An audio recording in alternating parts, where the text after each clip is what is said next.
Fala meus amigos, estamos começando aqui mais um vídeo do canal e no vídeo de hoje a gente vai falar sobre ontem especialmente, mas os dois últimos dias aí de maneira mais ampla, né? Porque foram 2 dias terríveis para o bolsonarismo, né? Várias derrotas e a gente vai falar um pouco sobre esses fatos aqui, né? Rapidinho e depois fazer uma reflexão. Será que isso aí é realmente o fim do bolsonarismo? Né? Será que o bolsonarismo está aí nos seus últimos estertores, né?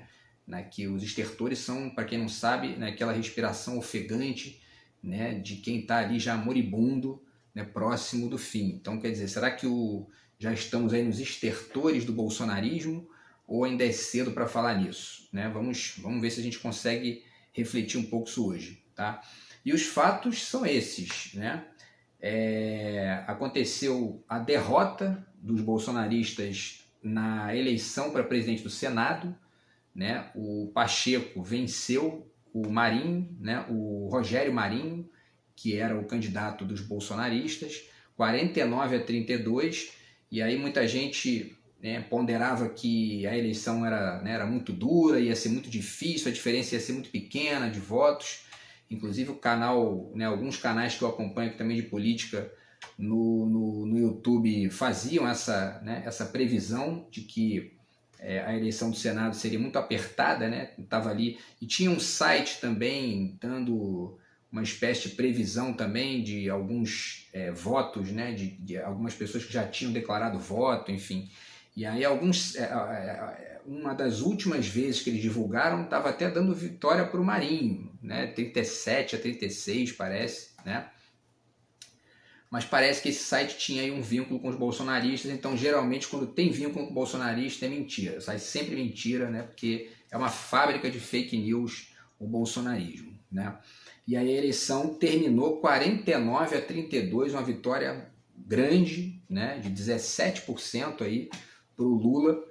E, enfim, isso dá a ele um capital político muito interessante, porque a gente discute muito isso, né? Quer dizer, o eleitor brasileiro ele tem que entender isso de uma vez por todas, né? A gente já fez vídeo sobre isso aqui, mas vale repetir, né? Não adianta nada você dar uma vitória para o Lula ou para a esquerda, né? Como o caso seria também o Ciro, como seria um candidato do PSOL, enfim, né? Um Boulos, que já foi candidato também, e você vota para deputado e senador numa figura da direita. Por que não é bom isso? Porque se você vota no Lula para presidente da República é porque você está confiando que ele tem um projeto bom para o país, né? Porém, o Lula não governa sozinho, ele não pode dar a ordem, ó, só faça isso e acabou, faça aquilo e acabou. As pessoas têm que entender isso, né? E esse momento agora do Brasil, no qual as pessoas estão se interessando muito por política, muita gente de maneira completamente ali, né, ainda tateante, né, mas isso é bom, porque as pessoas vão aos pouquinhos tomando aí conhecimento de como funciona a máquina pública, como funciona o jogo eleitoral, e essa coisa das alianças e etc, né? Mas ainda tem muita gente que não percebe essas coisas, né? Então muita gente... Eu vi pessoas, né, declarando votos no Facebook, né, não vou votar no Lula para presidente, fora Bolsonaro, etc. E ao mesmo tempo fazendo campanha para um candidato a deputado do PMDB, por exemplo. Você fazendo isso, você não adianta nada você eleger o Lula para presidente, né, porque você está ali colocando o Lula numa situação complicada, porque ele vai ter que ficar dando cargos para essa gente para poder governar. E foi o que aconteceu, né? O Lula ganhou com 51% de votos, mas a gente teve mais de 70% de deputados de direita, né? E o resultado disso é que ele tem que, enfim, tem que compor com essa gente, né? E aí coloca um ministério, o União Brasil, que era um partido ligado ao Bolsonaro, tem 3 ministérios no governo Lula, né? E algumas pessoas, os bolsominions, né, mais aí malandros, eles pegam isso e começam a criticar, porque, né, são pilantras, né? Isso aí porque o Lula só está fazendo isso para poder governar, não é por uma questão de afinidade ideológica, né? Da mesma maneira o PMDB, que também ganhou 3 ministérios, né? A Simone Tebet, inclusive, ganhou um dos ministérios, né? E o Lula foi muito esperto nessa articulação, que ele colocou a Simone Tebet no Ministério do Planejamento, que é um ministério importante, porém algo subdito ao Ministério da Economia. Então ela tem ali, né, ela vai ter que passar sempre pelo Haddad, as coisas vão ficar ali o tempo todo articuladas, né? De qualquer maneira, quem gera esse tipo de necessidade de fazer esses acordos é o próprio eleitor. Nenhum candidato vai dizer isso, né? Os de esquerda, porque é criticar o eleitor, né? Mas a gente que faz aqui a filosofia da coisa tem que falar. É o eleitor que faz essa cagada, né? De colocar um candidato, né? de eleger uma bancada do PMDB gigantesca e do PL, por exemplo, né? Ou do União Brasil, e ao mesmo tempo bota o Lula para presidente. Quer dizer, você bota o Lula lá, né? Mas com um abacaxi na mão, porque ele tem que ficar compondo com essa gente que muitos deles são pilantras, né? Essa mulher que está no turismo aí já está conectada com milicianos, aí, né? Porque aquela história, pega esses partidos, União Brasil, que é a mistura do DEM ali só tem pilantra, não tem um que escape. E aí você coloca um deles ali, imediatamente aparece uma notícia de, né, o sujeito cometeu um crime ali, ou tem um vínculo com um criminoso, ou tem um problema ali, um problema lá, entendeu? Tem um outro aí também que estava envolvido com alguma questão, que eu não lembro agora o nome, mas enfim, a gente falou disso também num vídeo aqui.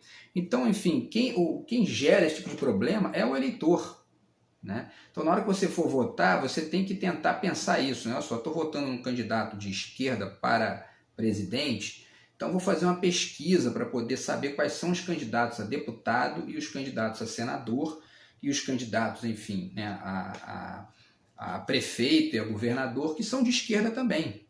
Se isso acontecesse, a gente teria aí pelo menos 51% de deputados de esquerda no Congresso. Isso daria ao Lula uma massa de manobra interessante para ele poder depender o mínimo possível disso que chamam de centrão, né? Que na verdade no fundo é aquela direita que não ganha eleição nunca para o executivo e fica ali barganhando cargos.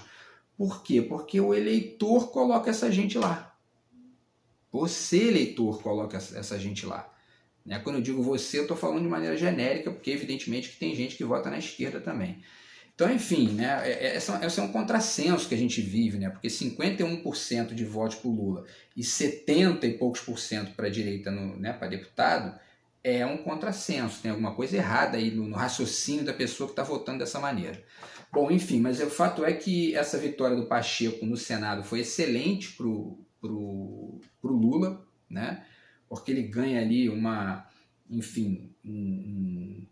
bancada que o apoia, que é muito interessante, é um número bacana, 49, né? E isso vai permitir que ele aprove, né, vários projetos que ele precisa aprovar para poder fazer o Brasil voltar a caminhar, voltar a crescer e sair desse buraco bolsonarista que a gente se meteu, tá? A segunda notícia importante é a prisão do Daniel Silveira, né? O Daniel Silveira tinha ainda ali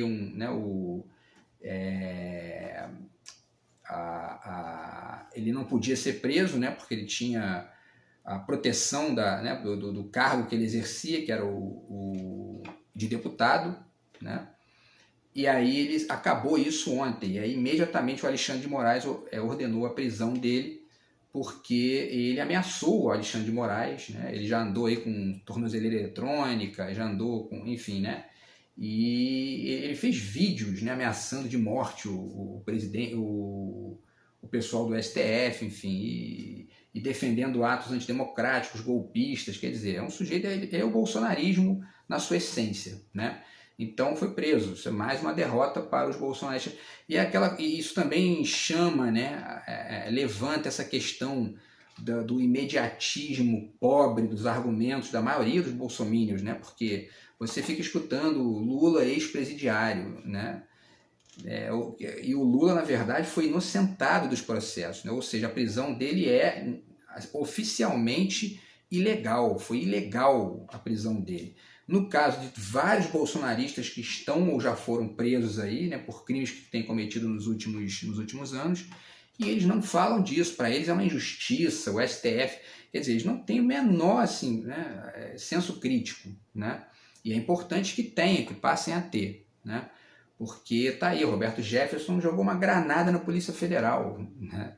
esse sujeito ameaçou os integrantes do STF de morte. Enfim, o próprio Bolsonaro, né, os gritos, dizendo que não ia cumprir ordens do STF, que se dane o STF e tal. Quer dizer, é uma gente que não tem assim, o diálogo, eles são violentos, são criminosos mesmo. Né? A tal da Carla Zambelli andando com arma na rua, apontando para um sujeito lá, quer dizer. Né? E vários outros aqui, né? O tal de Alan dos Santos fugiu do Brasil, foi para os Estados Unidos, por quê? Porque ameaçou o STF aqui também, entendeu? Tal de Oswaldo Eustáquio, enfim, uma série de outros aqui, a gente vai citando aqui, né? E não para, né? Então a prisão do Daniel Silveira é mais uma derrota dos bolsonaristas, né, que aconteceu ontem, tá? Outra questão muito séria que aconteceu ontem foi a denúncia do senador, Marcos Duval, do Podemos, do Espírito Santo, que denunciou que o Bolsonaro havia configurado com ele ali um projeto de golpe, né? E o golpe consistia em gravar o Alexandre de Moraes, fazer uma gravação, uma escuta clandestina e, portanto, ilegal do Alexandre de Moraes, tentar estimular ele a falar alguma coisa que gerasse ali a possibilidade de um impeachment dele e pegar depois isso e utilizar. Quer dizer, essa questão é muito séria, né? Porque envolve esse lance de escuta, isso aí é muito problemático, tem que ser discutido isso de maneira muito séria, né? Quer dizer, eu acho que as pessoas que divulgam uma conversa privada, mesmo com um grau ali de crime, vamos dizer assim, ou de... crime não, porque a conversa privada não é crime, mas enfim, o sujeito fala alguma bobagem, né? Enfim, planeja, entre aspas, ali, né? Ou deseja alguma coisa, fala na conversa, mas não fez. E aí você critica ali, né? Ou melhor, você penaliza, criminaliza a conversa privada que acontece. Então, isso é uma fronteira muito difícil, né? E eu estou falando isso sem ser bolsonarista, hein? Então, quer dizer, eu acho que mesmo no caso de um bolsonarista, né? Foi pego por exemplo, aquele garoto, né? O tal do garoto lá do MBL, né? Mamãe Falei, né? O que aconteceu foi que pegaram uma conversa privada dele, ele falando uma grande bosta que ele falou, e aí botaram isso em público. Agora, o problema é o seguinte, né? O lugar de falar bosta é na sua vida privada, porque aí alguém vai te corrige, ou alguém chega para você e diz, a sua cara não é bem assim, entendeu? Você tem que, né, pondera isso aí que você falou, porque, entendeu? E aí você já falou a besteira, alguém pega, tira de contexto, elimina ali o restante da conversa e usa isso contra você, quer dizer, né? Isso é uma coisa muito séria, muito, muito complicada, né? E o cara perdeu o mandato, né? Perdeu o mandato, porque falou uma besteira gigantesca mesmo, mas entra nisso, né? Quer dizer, você está ali numa conversa privada, está ali, né, totalmente solto e tal, fala uma bobagem, né? Todo mundo já falou bobagem na vida, isso acontece. Então falar bobagem é crime, é difícil, né? E quando eu digo falar bobagem, não é em público, né? Não é gravando um vídeo, não é falando para um auditório, é o sujeito conversando com um amigo ali, né, no privado.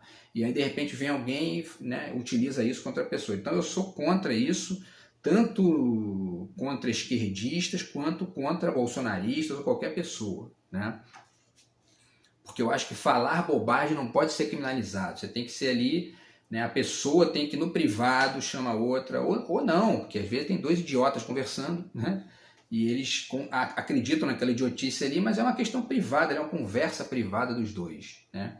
Então, enfim, é uma fronteira muito difícil isso aí, enfim. Porque é a mesma coisa que você penalizar, por exemplo, um cientista, né? O cara tá ali fazendo testes, aí cometeu um erro, sei lá, entendeu? E matou o rato ali de laboratório, ou, enfim, né? Cometeu um equívoco e cometeu 20 equívocos e descobriu a cura do câncer, entendeu? Aí você, né, de repente alguém publica aquele primeiro equívoco dele, daqui a pouco o cara tá ali com a imagem dele completamente manchada e ele não chegaria naquela descoberta lá, entendeu? Então é difícil, é uma questão que eu mesmo estou refletindo muito isso aí, né, em diálogo com essas questões que aparecem, inclusive o áudio do Lula que foi vazado com a Dilma lá, que eu achei um absurdo aquilo. Mesmo que houvesse alguma bizarrice na conversa ali, o que não foi o caso, né? Você escuta a conversa ali, você vê que não tinha nada demais. Mas o fato é que eles poderiam ter falado uma bobagem ali, e aí pronto, isso está divulgado, né, para o Brasil inteiro escutar, e era uma conversa privada. Quer dizer, eu acho um absurdo isso, para dizer o mínimo, e essa é uma das fronteiras aí do futuro a serem discutidas seriamente. O pessoal do cyberpunk discutem muito isso. Eu tenho um livro aqui, inclusive, sobre isso, depois eu mostro para vocês aqui.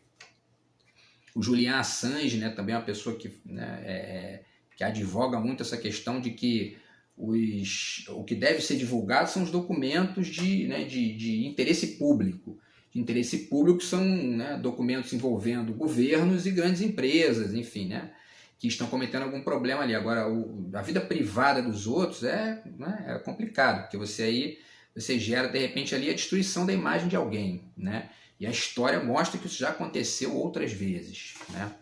Então, enfim, tem essa denúncia do Marcos Duval, né, que disse que havia um plano dele e do Bolsonaro para poder gravar o Alexandre de Moraes falando alguma bobagem ali, em algum ilícito, né, ou enfim, alguma questão polêmica, e que isso seria utilizado depois para jogar ele no impeachment, né? E parece que tem a participação do Daniel Silveira também, né? E não se sabe aí, depois o Marcos Duval voltou atrás, ele disse que ia inclusive renunciar, depois voltou atrás. Nesse momento agora não sei o que está acontecendo, né? Porque esse vídeo eu estou gravando à noite, né? Então, de ontem, né? Quinta-feira. Então, quer dizer, está indo ao ar aqui na sexta de manhã. Então, não sei o que aconteceu aqui, os desdobramentos disso nessa sexta-feira, mas o fato é que ele depois disse que não ia renunciar mais, que ia ver, ia pensar e tal, e que o Bolsonaro não estava diretamente ligado a esse plano, mas que havia, na verdade, ele tinha uma opinião ali, né? Ele participou da coisa de maneira indireta, né? Então, só que é difícil saber qual é a verdade, né? Se é o primeiro depoimento dele ou o segundo, porque parece que consta também que ele recebeu telefonemas dos filhos do Bolsonaro e de outras figuras da direita ameaçando ele, ou enfim, chantageando ele de alguma forma, e aí ele voltou atrás, né? Vamos aí aguardar, mas o fato é que só essa lambança aí já é mais uma derrota do bolsonarismo, porque é isso, né? O pessoal está chamando de fogo no parquinho, né? Que é isso, né? Eles estão ali, né, se engalfinhando com o outro, né? Porque alguns já perceberam que o governo Lula chegou forte e chegou com legitimidade, não só por conta da vitória nas urnas, depois de toda essa perseguição contra o Lula, mas também pelo que aconteceu no dia 8, né, que foi aquela destruição lá do Congresso, do STF, do Palácio Planalto. Tudo isso foi dando ali uma força muito grande para o governo Lula, e obviamente que tem essas figuras aí. O Podemos é um desses partidinhos aí de direita, que fica ali o partido daquela figura lá, daquele cara do Paraná lá, que Álvaro Dias, né, que é um sujeito, né, um fisiologista que está ali, quem tiver no poder ele vai, apoia, entendeu? E por cargos, etc., e você percebe ali que esse partido tem esse perfil, né? Então, assim, esse tipo de gente fica na gangorra. Começa a olhar aí, o Lula está com poder, quer saber, eu vou pular fora desse barco bolsonarista aqui, porque estão perdendo todas. E aí manda uma denúncia dessa aí, entende? Então, a gente tem que ir acompanhando para ver onde vai dar, né? Mas o fato é que já é mais uma derrota deles. E eu destaco mais uma derrota também do bolsonarismo, que é o dólar, né? O dólar ontem chegou a R$ 4,97, baixou R$ 5,00, né? Então todo aquele alarmismo, aquele catastrofismo bolsonarista da campanha era obviamente falso, mas a gente sabia que era falso. Quem não sabia eram os bolsominions, que passaram a campanha inteira divulgando isso, né? Fake news, mentiras, né? Enfim, essas montagenzinhas toscas de WhatsApp que não, o comunismo vai se instaurar e aí o dólar vai explodir, o mercado não gosta do Lula, porque etc e tal. Inclusive como se o mercado fosse a melhor referência para poder analisar política, né? É uma galera, porque quando se diz mercado, é mercado financeiro. E é uma galera que não está nem aí para isso. O negócio deles é ganhar dinheiro a curto prazo ali, sem produção de fato, e enfim, e atrapalhando, né, os projetos políticos que favoreçam a maioria da população. Então o caso da Petrobras é clássico, né? Eles estão aí mamando nos lucros exorbitantes da Petrobras, enquanto as pessoas passaram aí 3 anos e meio pagando 6, 7, 8 reais de gasolina para eles, né? E os bolsominions ainda comemoram. Não, tá aqui, ó, lucro recorde da Petrobras. O lucro recorde é dos acionistas, não é deles, né? Entendeu? Porque eles estão pagando gasolina cara pra caramba. Mas eles comemoram. Aqui, ó, tal. E outra, hein? A maioria desses acionistas mora fora do Brasil. É gente que não tá nem aí pra essa gente, entendeu? Não tá nem compra gasolina em real. Então, sabe? O bolsominion é realmente uma coisa terrível, né? É uma gente... Mas é isso, né? É uma galera que está começando a se interessar por política agora, tá com aquela coisa de fora corrupto, etc. Então não entenderam nada ainda do que acontece, estão muito longe de entender o processo político de forma mais ampla. E é isso, né?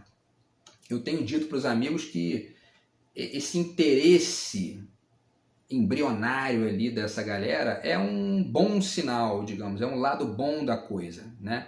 Porém, ele vem cheio de vícios, que são os vícios dessas bolhas do WhatsApp, cheios de ignorância e, ao mesmo tempo, prepotência. E quando você mistura ignorância com prepotência, mais essa lógica de bolha, que é um isolamento intelectual, né? Você tem isso aí, as pessoas, né, enfim, falam bobagem o tempo todo, ficam defendendo ideias sem sentido e espalhando fake news, né? E muita gente bacana, eu conheço gente bacana, gente boa, pessoas, né, que são ali legais no cotidiano, não fazem mal a ninguém, tratam os outros com respeito, com educação, não se metem na vida privada dos outros como tem uns retardados que fazem, entendeu? E mesmo assim espalham mentiras de fake news porque não tem ali, né, não tem essa manha de pesquisar e ao mesmo tempo tem pressa, né? É uma coisa muito apressada, lê o negócio, estão aqui e tal, entendeu? Vou compartilhar porque eu não gostei disso aqui, quer dizer, tem que fazer uma pesquisa. O aprender a pesquisar é mais uma dessas questões da nossa época, né? E aí a gente tem os desdobramentos. Será que o bolsonarismo está no fim? Né? Será que acabou o bolsonarismo depois de todas essas derrotas? Né? O fato é que no Congresso e no Senado, né, no jogo político ali oficial, eles estão bastante fragilizados. Né? Eles não estão completamente derrotados, porque tiveram aí, né, uma bancada grande, né? O PL foi a maior bancada do Congresso, então eles estão com bastante deputados, só que o Lula já articulou, né, os ministérios e o apoio no Congresso e no Senado, então isso vai deixar eles bastante fragilizados, porque isso dá inclusive ao Lula enfim, capital político ali na Comissão de Constituição e Justiça, nas comissões da Câmara, tudo isso também é importante as pessoas entenderem, né? Porque essas comissões são importantíssimas para apoiar os projetos, para aprovar projetos bons para a população e tudo mais, entendeu? Então, enfim, o bolsonarismo está muito fragilizado nesse aspecto aí oficial, né, diante dessas vitórias do Lula e, enfim, da prisão de alguns deles, dessas denúncias complicadas, inclusive envolvendo os Yanomamis também, que a gente falou no último vídeo, né, porque o Bolsonaro vai responder por isso, né, inclusive ele está com medo de voltar para o Brasil por isso, né? Porém, o bolsonarismo não é só isso, né? Isso que é importante a gente ponderar aqui. O bolsonarismo não é só isso, a gente tem tido aí, inclusive essa questão do Marcos Duval, essa denúncia que ele fez veio de uma provocação do MBL, né? E o MBL é mais um desses grupinhos aí, tipo Podemos, tipo, enfim, que eles ficam ali, né, é urubu na carcaça, né? Eles ficam querendo ver quem é que está, né, disponível, eles vão e, entendeu? Não é mais o Bolsonaro, então vamos tentar outro aqui, porque, né, enfim, eles fizeram, alguns deles fizeram foto com o Eduardo Cunha, lá, aí o Eduardo Cunha é preso, eles, né, enfim, né, não é nem com a gente, entendeu? A gente apoia outro aqui, daqui a pouco o outro vai preso também, eles saem. Então, enfim, né, o MBL é esse grupo aí, que é um grupo, se o MBL fosse um partido, ele seria do tal centrão, né, que não existe, na verdade, né, ele é a direita que não consegue vencer no executivo, né? Mas eles estão ali, continuam atuando, continuam perturbando, enchendo o saco, que são, né, aqueles carrapatozinhos que ficam perturbando ali. Enfim, a Damares também foi eleita, quer dizer, o próprio Eduardo Cunha foi reeleito, é uma coisa inacreditável. A população brasileira, né, enfim, não aprende, né? O Eduardo Cunha foi condenado, foi preso, e foi preso, né, realmente ele era culpado, não era o caso como aconteceu com o Lula.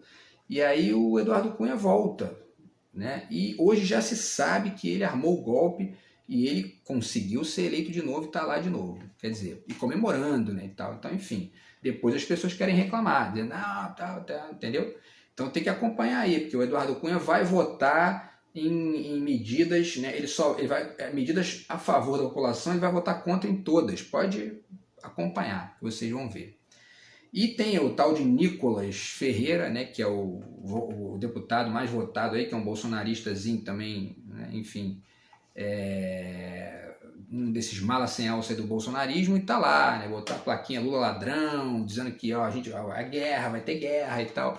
Quer dizer, o Lula já está, o STF autorizou o Lula a processar qualquer pessoa que chame ele de ladrão. Então tá ali, ó, tinha vários ali com, né, com a plaquinha escrito ladrão, pronto, o Lula já vai ganhar uns 10 processos ali pelo menos, né, bota mais um cascalhinho no bolso desses bolsomínios bunda suja, né.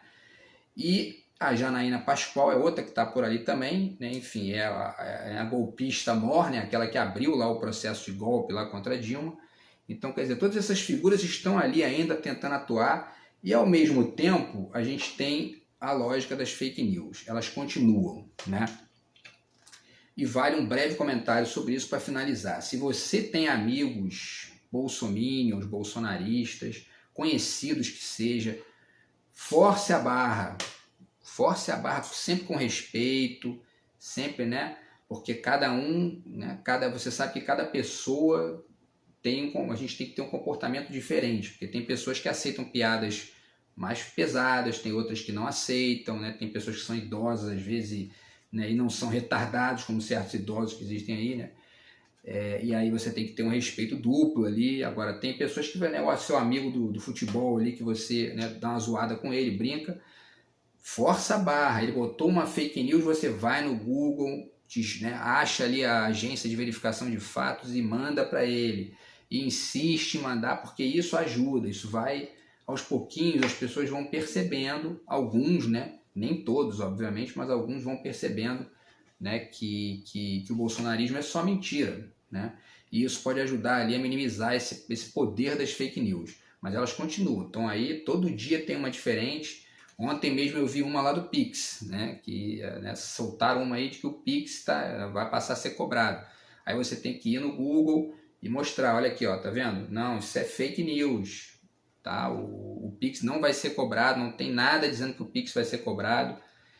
E aí isso, enfim, minimiza ali o poder da fake news.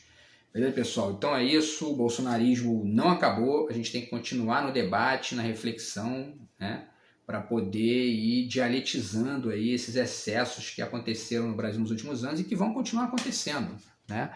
Porque o bolsonarismo é isso, né? Essa coisa violenta e, enfim, chata, né? E a gente tem que aproveitar esse momento bom aí, que é o momento do início do governo Lula, para poder, enfim, bater bastante nessa tecla, né, do fracasso do bolsonarismo, da incompetência do bolsonarismo, da violência do bolsonarismo, né, e do baixo nível que, enfim, que caracteriza esse movimento aí. Tá bom, pessoal? Então é isso, a gente se vê no próximo vídeo. Grande abraço e fui!